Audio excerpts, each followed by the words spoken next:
This is Toppling Tower. In this lab, what we're going to do is we're going to explore friction with the game Toppling Tower. Now, the name brand version of this is Jenga. You've probably seen this in stores and you've probably played this game before, but we're going to use our knowledge of friction to come up with a really good strategy that will give us an advantage when playing this game. So here are the rules to this game.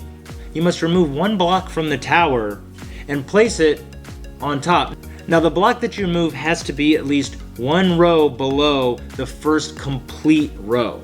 And you can only use one hand. You cannot stabilize the tower with your hands. Now, once you place a block on top, your turn ends 10 seconds after that block is placed, because it could just topple over after that, or once the next person touches the tower. That's when your turn ends. And the person that topples the tower over the person that went before, they win the game. So I always encourage you just to play the game. You could play this by yourself, you could continuously move it, see how high that the tower gets. But while you're playing it, whether you're playing by yourself or with friends, think of your strategy while you are playing it. Now, also what I want you to note is as you are removing the blocks, what do you notice about the difficulty? Are they all the same difficulty to remove, or are some of them harder to remove than others? These are just some observations we need to make before we look at a really good strategy for playing this game. So when you're removing a block, think about at what moment you are applying the largest force to that block to get it out of the tower. Now let's take a look at the graph for friction. Now remember, if two surfaces are not sliding, there is static friction. Static friction is what's holding these blocks into place. And if I apply a force, static friction is going to match that force but in opposite direction until I overcome the static friction. So the largest force that I have to apply to that block is just before that block starts to slide. Now once the block is sliding, that's when there's kinetic friction.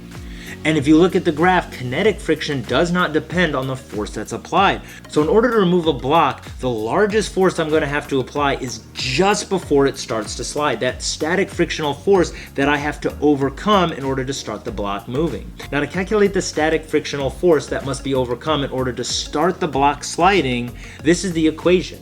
Now, friction depends on two things and two things only: the nature and condition of surfaces and how hard those surfaces are pressed together. So the nature and condition of these surfaces aren't going to change because they're all the same wooden blocks. So the reason why some of the blocks are harder to remove than others is because of that normal force, or how hard those surfaces are pressed together. So if you find one that's really hard, what's happening is the tower isn't perfectly straight up. It could be leaning to one side or the other, which is causing those surfaces to be pressed down harder, causing that block to be harder to remove. It requires a larger force to overcome the static friction for that block. Same thing with why some blocks are really, really easy to remove, and it's because those surfaces aren't being pressed together as hard, and it requires a lower force to overcome that static friction. So what does that mean in terms of strategy? So yes, the tower isn't perfectly straight up and down. Now, friction depends on two things: nature and condition of surfaces and how hard those surfaces are pressed together. So if I'm picking where in the tower I want to remove a block, I would probably want to remove a block closer to the top of the tower, because those surfaces down at the bottom are going to be pressed together harder because they have the weight of all the other blocks on top pushing down. So yeah, some of them are going to be easy to remove based on how much the tower is tipping, but normally the blocks towards the top are going to be easy to remove because you have less force pushing those surfaces together. So now that we've decided where to choose which block I move, let's talk about how to remove a block. So there are two different strategies I've seen when removing a block. Now remember, you cannot hold the tower and stabilize it, right? You can only use one hand and touch that block you're removing. So the two strategies I've seen is some people, just to be cautious, what they do, they tap the block repeatedly to get the block moving, and then they can pull that out on the other side. Another strategy here is just once you have the block moving, pull it out quickly. So between these two, there is a better strategy. And let's take a look at the graph for friction again. Now remember, the largest force you're going to apply to this block and in turn the tower is going to be just before the block starts sliding. Once it's sliding, it's a lower force. Now, if you're tapping that block repeatedly, what it's doing is you are applying that larger force to overcome static friction, and then it stops sliding. And then you tap it again, and then it applies a larger force to get it to start sliding again. So when you're tapping the block repeatedly, you're applying a larger force than necessary because you have to continuously overcome static friction.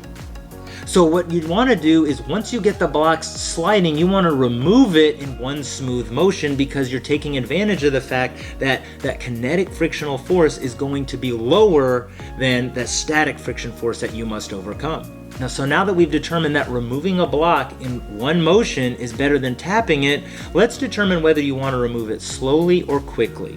Now, once again, if you look at the graph for friction, it shouldn't matter how hard I pull on the block. The kinetic frictional force is going to be the same, but what's different is the time that force is applied. So yes, once I get it sliding, I could apply a very large force to remove it quickly. Well, notice that's not going to affect the amount of kinetic friction between those blocks because kinetic friction is the same no matter how fast those surfaces are moving together. Now, if I remove it slowly, yes, it's the same kinetic frictional force, but I'm applying that force for a longer period of time. So just by using the equations for friction and looking at the graph for friction, so the best strategy for removing a block from this tower comes in 3 parts. Number 1, you want to pick a block close to the top because the blocks closer to the top don't have as much weight pushing down, which means that those surfaces aren't being pressed as hard together. Now, once you find a block that's easier to remove, you don't want to tap repeatedly. What you want to do is once it starts sliding, you want to remove it in one smooth motion. And 3, you want that motion to be quick. You want to apply a large force to remove it quickly so you can reduce the time that frictional force is being applied to the tower. That strategy is how you can gain an advantage in this game. So once again, this is Toppling Tower.